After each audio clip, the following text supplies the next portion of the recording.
I just sold my Celestron 925 EdgeHD. In 4 days, someone's coming here and picking it up. It's not mine anymore. And I want to tell you why, because if you think about buying an SCT for astrophotography, this video might save you a lot of money and frustration. Hey, this is View into Space. I'm Sascha from Switzerland, so grüezi miteinander, and thanks for watching my channel. I understand the appeal of a scope like that totally, because I bought it myself. And actually, my first telescope that I ever had was a Celestron CPC 800, so also an SCT. It gives you a focal length and an aperture to a price that a refractor never can reach. It will cost you a fortune to buy a refractor with these specifications. The 925 here has a 235mm aperture and a whopping focal length of 2350mm. That's really cool. So the specs are compelling, the marketing too. And Ed Ting says this is just the ultimate telescope which you have to have. Now Ed Ting is more on the visual side, but anyway. And then obviously the HD version is specially made for astrophotography. It's flat field. So you have a flat field out to the edges. So I should be so lucky to own this myself. And a year ago when I bought it, I actually posted this video and you will see I was so super excited. So why do I sell it? Well, the hard truth is, the only decent picture in this whole year that I made with this scope was a picture of the moon. And everything else was an absolute mess, or it was just something I probably could have reproduced with a sea star. And to be very clear from the beginning, and I want to be fair to this scope, to Celestron, there are people out there who make wonderful pictures with these kind of scopes. And even on the Astro YouTuber side, for example, Dylan O'Donnell, his whole channel kind of is based on scopes like that. Lutza, the Space Koala, she has, I think, a 14-inch one, and she makes wonderful pictures with it. So I don't say it's impossible. All I'm saying is it has its challenges, and you need the skills and the patience to get around these challenges. I apparently have neither of them. And so this video is not to discourage you from buying a scope like that, but it's to make you aware that there are certain issues or certain obstacles which you might have to remove to be good at it. And I think it's important to be aware of that before making the buying decisions. So let's look at 5 things which are just quite difficult with a thing like that. And the first one is focus.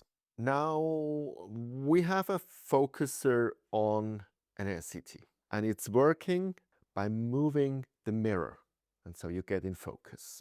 And this is a special toolkit that you can put an electronic autofocuser from Zero, for example, on it.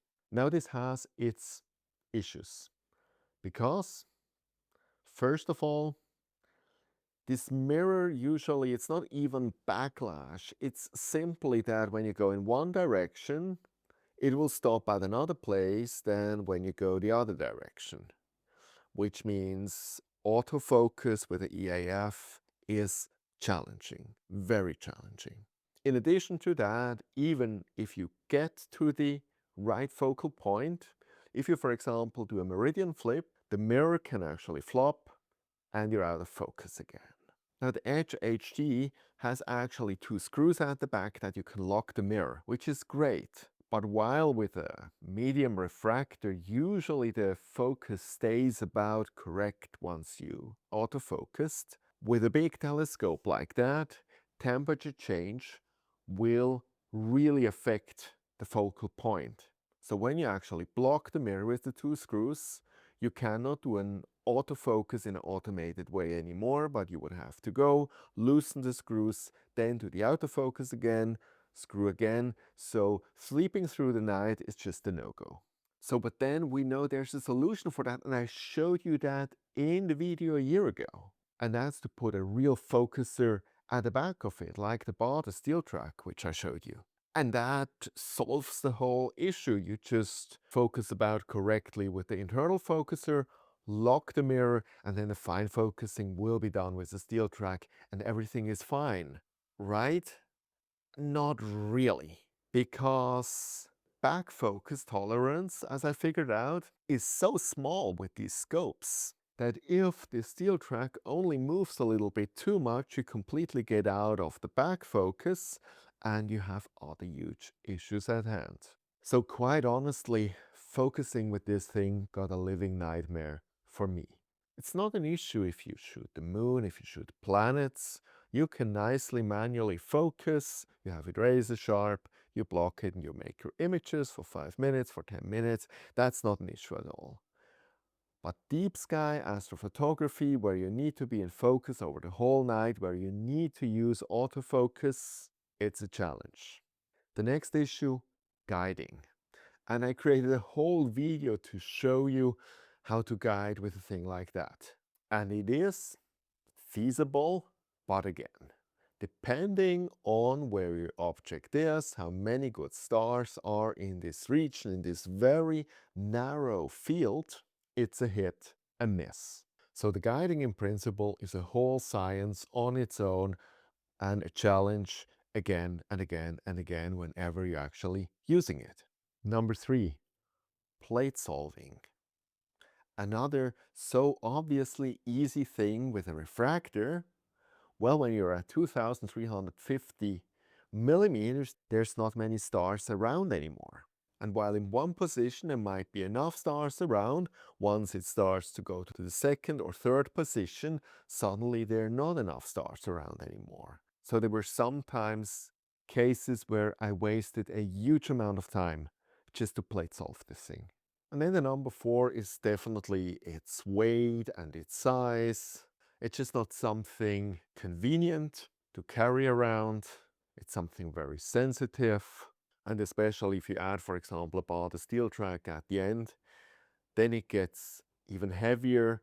And also from a balancing point of view, it's then really, really back heavy. And this all impacts, again, the guiding. And that all boils down to the 5th issue, which is the image quality. And I heard that also from other people, that you kind of expect that given the huge focal length, you get so close that you would have so many details, such a sharp picture, but that's not really the case. You never get to the level you get with a refractor, and that's just the hard truth. And that in principle should be the whole point of it, right? But having now downloaded to you all my grievances about this scope, I do not want to miss also to tell you the positives. Moon photography is absolutely lovely with it. It's just a pleasure to see how close to the moon you get. And you can really do very, very sharp, crisp images of the moon. In theory, if you want to do planetary photography, this is perfect. The only thing you have to be aware is to do good planetary photography, you do not only need a good scope, but you need good seeing.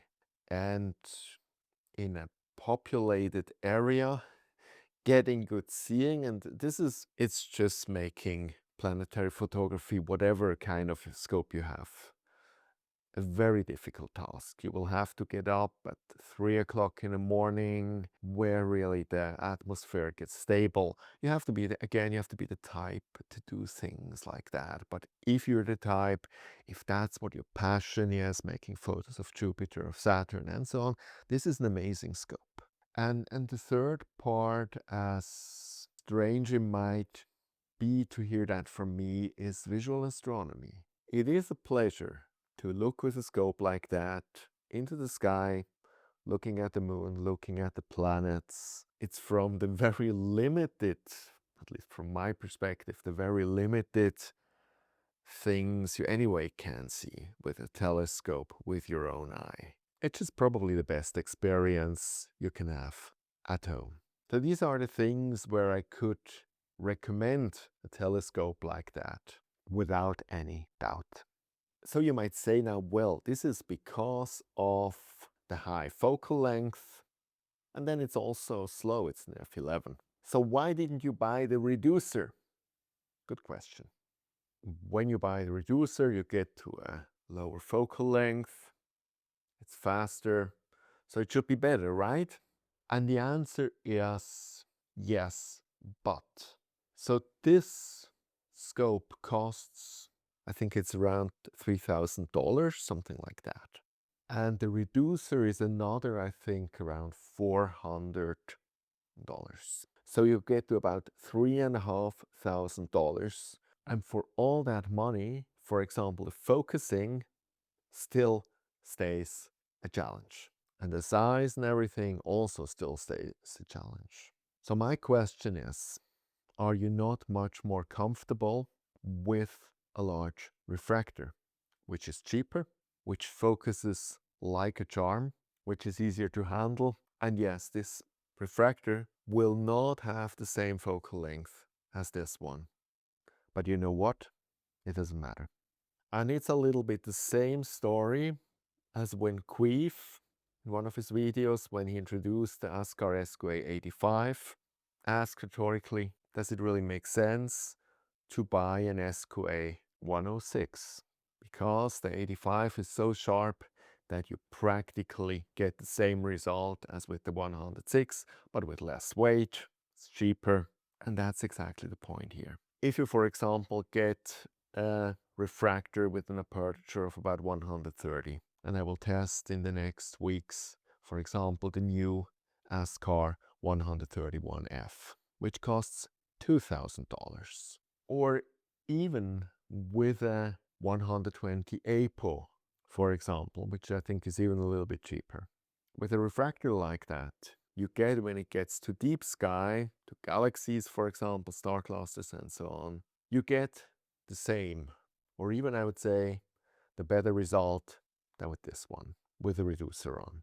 Because refractors are just sharper, crisper, and this difference makes up for the little bit lower focal length.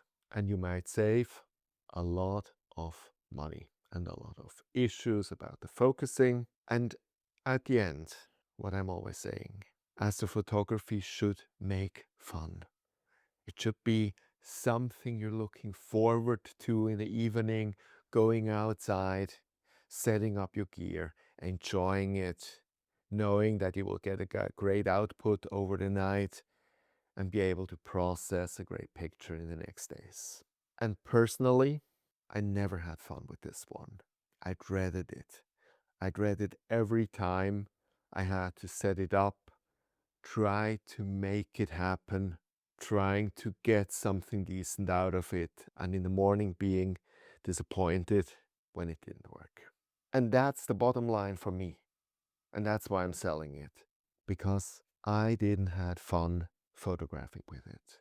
And time is too precious, life is too short to waste my time with something like this. So as stated, this is a personal story.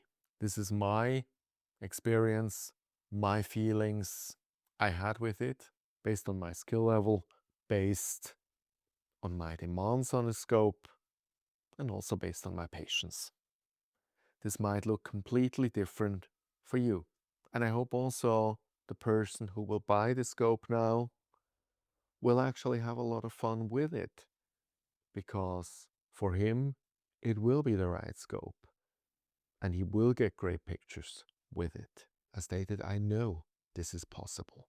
All I wanted is that before you buy a scope like that, you just hear my experience and can ask yourself, is this really what I want? Is this really the right scope for me? So that eventually I could help prevent a disappointment like I had with it. And if you want to see how I capture galaxies right now in a fun and easy way, have a look at this video. See you next time. Clear skies.